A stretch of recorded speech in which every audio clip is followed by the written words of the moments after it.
Shalom, povo, paz.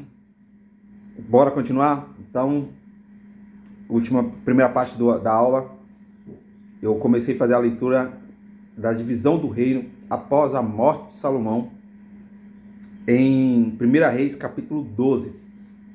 Tá? Então, primeiro de tudo que eu quero pedir para você, tá? Você conhece alguém aí que está precisando estudar, é obreiro, está precisando estudar, não tem dinheiro? Indica a Escola Eclésia, tá bom? Segunda coisa, você conhece alguém que pode contribuir com esse propósito?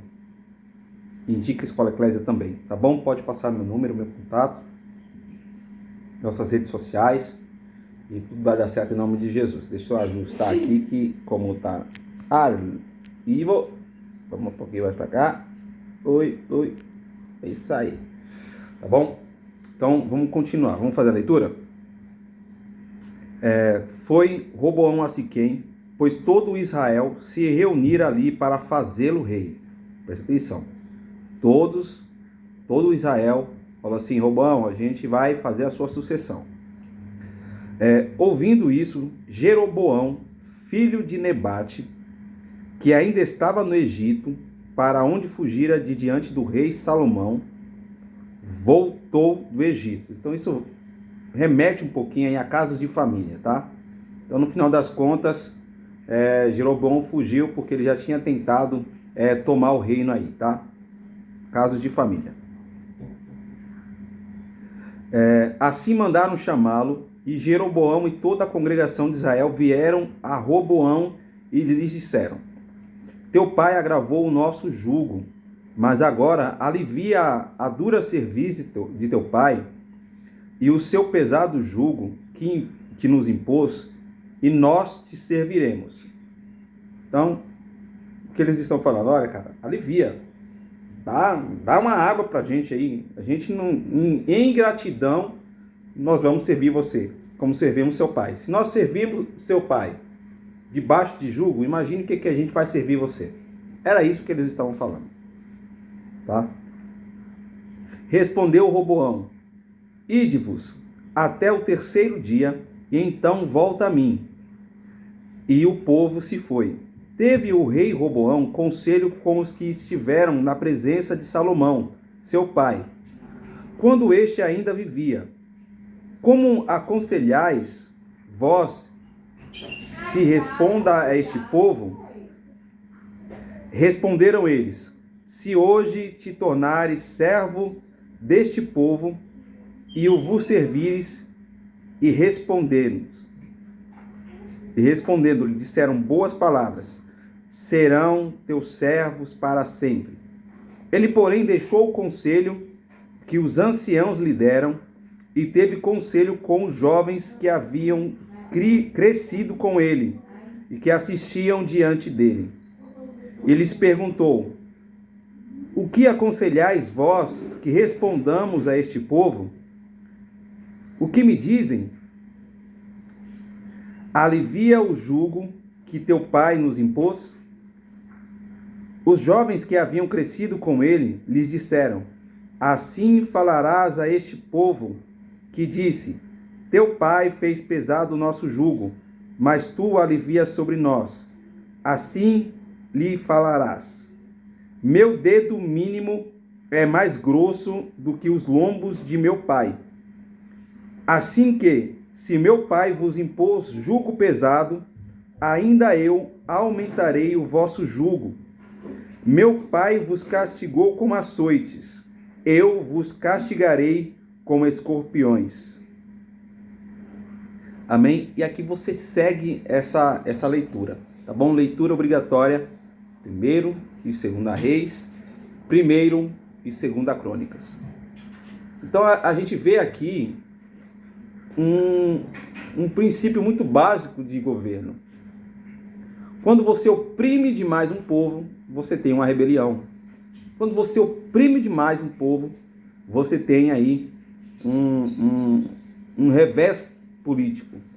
E foi o que aconteceu.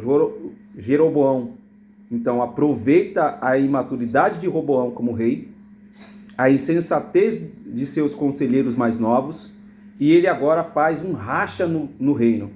Então agora nós vamos ter a divisão do reino, tá? E como ficou essa divisão? Ela ficou entre o reino de Israel, o reino do norte, então 10 tribos para o reino do norte, 2 tribos com o reino do sul, reino de Judá, tá? Então a partir de agora nós temos um reino dividido que vai acarretar em diversas coisas, em diversas consequências e principalmente em muito sangue e traição na sucessão ou na derrubada de dinastias, tá bom? Então a gente vai começar a entender um pouquinho mais também a famosa rivalidade que existia entre os judeus e os samaritanos, que veio também desse racha político, dessa divisão geopolítica, dessa nova ordem política que nós temos a partir do racha entre Roboão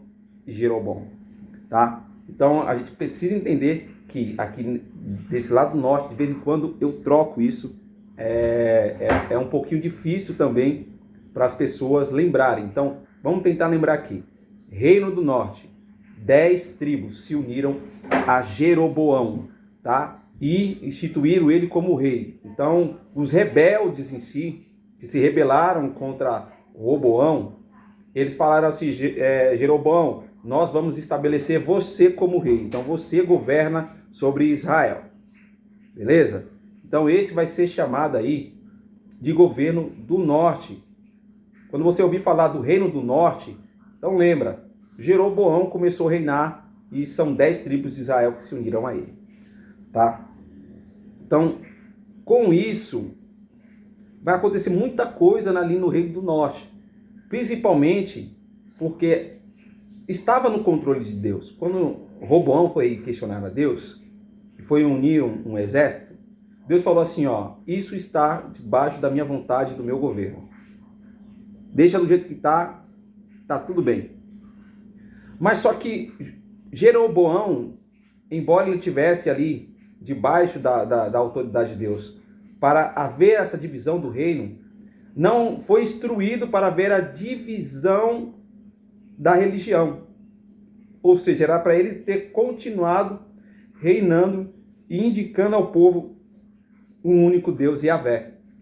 O que Jeroboão começa que os seus sucessores vão terminar de lascar tudo, né? No último nós vamos ter aí Acabe. Acabe termina de cagar o reino do norte, né? Ele começa a conduzir o povo para a idolatria, tá? Então, foi justamente nesse período que eles tiveram aí esse início de tensão. A primeira capital do Reino do Norte foi Tirza, T-I-R-Z-A,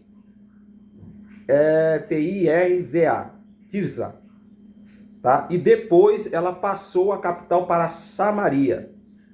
Então, quando você ouvir falar dos samaritanos, você tem que entender que os samaritanos são do Reino do Norte, que houve a divisão, esse racha político, tá? Essa rivalidade. Então, os judeus são o Reino do Sul, Reino de Judá, tá? Então, há muita coisa envolvida, não é uma rivalidade por coisa barata, por coisa boba, bobagem, não, isso é bobagem, isso é só porque eles querem brigar mesmo entre si, não. Há uma série histórica, há uma narrativa política que transformou. Se hoje nós vemos aí essa rivalidade, por exemplo, que nós temos entre a Ucrânia e a Rússia, né? A Rússia fala que a Ucrânia já pertenceu a ele, ou por exemplo nós temos aqui a China mais recente, que fala que Taiwan pertence a ela, e há essa rivalidade, você vai entender um pouquinho o conceito lá atrás também, tá? Então, para eles houve esse racha, então eles se tornaram eternos inimigos. Houve essa separação. Na dinastia, no reino do norte, nós temos uma sucessão basicamente de 19 dinastias, 19 reis, tá? 9 dinastias e 19 reis. Então, olha o que isso vai causar no reino do norte. Ou seja, a traição, a rebelião que teve no reino do norte, ela deixou um legado. E um legado também de sucessões de traições e subidas e descidas de rei. Então foram basicamente 9 reis, 9 dinastias e 19 reis. Tá bom? Fica com isso aqui, tá? Tem mais algumas coisas que aconteceram. E só aqui para deixar. Traições violentas e muito sangue derramado. Tá? E isso vai culminar exatamente aí quando a gente vê Acabe. Tá? Então, eu não vou entrar muito no tempo dos profetas. Eu não vou fazer esse paralelo nessa aula. Vai ficar para uma aula futura. Tá? Mas basicamente Deus levanta então no reino de Acabe 2 grandes profetas, tá? Eliseu e Elias. Na ordem, Elias e Eliseu. Tá bom? Então a gente precisa entender que Acabe terminou de transformar o reino de Israel em um reino totalmente idólatra, né? Conduzido aí por sua esposa, por sua rainha, como você queira chamar, Jezabel, tá bom? Nesse período Deus levantou o profeta Elias, o profeta Eliseu, para denunciar a idolatria em Israel, tá? Então a gente vai ver aqui também, junto com isso, algumas coisas que seguem, tá? Então, houve junto com isso a corrupção política, social e religiosa. Política, social e religiosa. Nós vemos que existe um tripé, né? Quando Deus julga uma nação, é porque exatamente a nação sempre se estabelece sobre esse tripé. Político ou governamental, né? Religioso e social. Fica com isso na sua mente. Tá? Então, ele vai falar muito sobre isso através do profeta Amós e vai denunciar muito, principalmente através do profeta Oséias. Tá?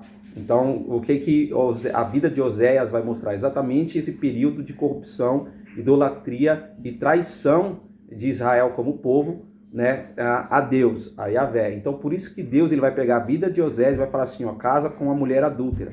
Porque essa mulher adúltera representava Israel. Tá? Então, depois ali aconteceu que eles fizeram também uma cópia do templo de Jerusalém, tá? E estabeleceram lá, isso é um fato histórico curioso, eles estabeleceram de novo um novo bezerro de ouro. Então é assim algo, o declínio do reino de Israel, o reino do norte, o declínio moral, o declínio espiritual, o declínio social, eles foram até o fundo do poço. Né? Então, muitas vezes quando você for ver, Deus falando, houve Israel nesse tempo, ou eu ver falando do reino de Israel, o reino de Judá, então você vai entender que o reino de Israel foi o reino que mais foi promíscuo, foi mais profano e idólatra em si, tá? Então nós vamos entender agora um pouquinho do Reino do Sul, tá? Isso é top, Brasil, tá? A capital do Reino do Sul ficou sendo Jerusalém, tá? Diferente dos reis que nós tivemos ali no Reino do Norte, houve mais paz durante esse período em si que houve aí. Só para você ter ideia, ó, vamos fazer a contar aqui, tá? Ó. De modo geral aqui, o reino de Israel, ele teve dinastias diferentes também, tá? Mas só que houve uma diferença. Todas as dinastias do Reino do Sul, elas vinham da descendência direta da casa de Davi. Só teve uma exceção, e assim durante um pequeno espaço de tempo, tá? Que foram 6 anos em que Atiaia usurpou o reino de Judá, o trono de Judá, tá? Por Acasias, seu filho, ter sido assassinado. Então, fica aí. Só teve um rei de Judá, e durante 6 anos, que não descendia diretamente da casa de Davi. Tá bom? De modo geral, nós temos aqui o Reino do Sul que teve reis que foram mais comprometidos com a vontade do Senhor. Tá? A adoração continuou centralizada no Templo de Jerusalém, né? Conforme tinha sido estabelecido pelo próprio rei Davi nos seus dias. Tá? E detalhe, Salomão ele não negou isso. embora Salomão ele tenha errado bastante, ele seguiu alguns dos princípios estabelecidos pelo seu pai Davi, tá?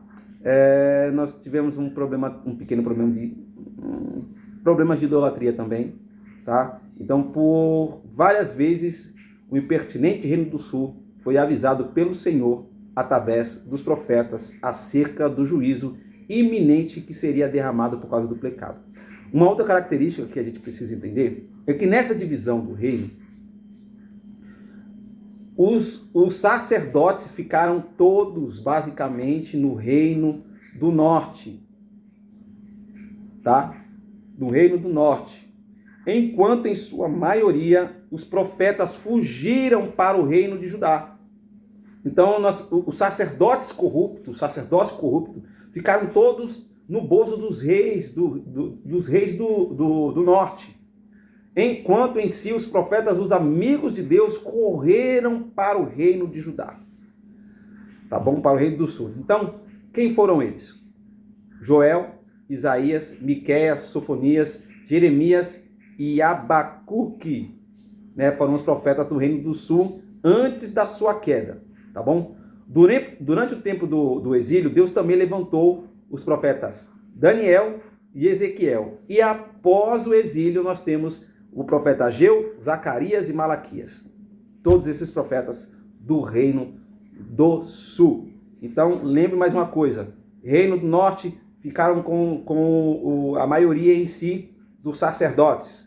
Né? Quando você vai ver, ó Israel, nação corrupta, povo corrupto, reino corrupto, está falando do reino do norte, onde ficaram os reis e os sacerdotes. Mas nós temos aqui do lado do norte, onde ficaram em si, prioritariamente, os profetas de Deus, os amigos de Deus, tá bom? Isso é muito importante para você entender também, tá bom? Então nós vamos entender agora, por último, o fim, né, desses dois reinos, tá? O reino dividido em dois estados independentes durou por pouco tempo. O reino do norte durou apenas 2 séculos, 200 anos, e acabou sob o domínio assírio em 721 a.C. Samaria foi invadida pelo exército assírio e a população israelita foi exilada. Tá bom? Já a autonomia do Reino do Sul também não durou muito mais que isso, cerca de 1 século e meio depois, ou seja, 350 anos durou o Reino do Sul, tá? Depois da queda do Reino do Norte, né, o Reino do Sul caiu diante do Império Babilônico, tá? Então nós vemos a construção aqui. Reino do Norte, ele é cativo pelo Império Assírio. O Reino do Norte, ele é cativo pelo Império Babilônico. Quando, em 586 a.C., o rei Nabucodonosor invadiu Jerusalém e levou sua população para o exílio. Mas conforme as promessas do Senhor, um remanescente fiel foi restaurado após o cativeiro. Amém? Então essa é para você entender um pouquinho aí dessa geopolítica, dessa construção geopolítica do Antigo Testamento. Espero que você tenha gostado bastante. Mais uma vez eu te peço, comente, coloque seu comentário, coloque sua pergunta, tá bom? Na plataforma lá que você recebeu em si o acesso, coloque seu comentário, irmão, tá bom? Coloque lá, eu quero saber sua dúvida, o que você aprendeu, qual é a perspectiva que você tem do curso e principalmente, eu quero te pedir, você aluno, você que conhece alguém que pode fazer parte desse projeto como mantenedor, indique, dê meu número, dê um número nas redes sociais da Eclésia, mostre para ele uma dessas aulas, o que você tem aprendido e como isso tem contribuído para a sua vida. Indique para o seu pastor, para a sua igreja. Amém? Então, que Deus possa abençoar a sua vida poderosamente, em nome do Senhor Jesus. Shalom. Shalom.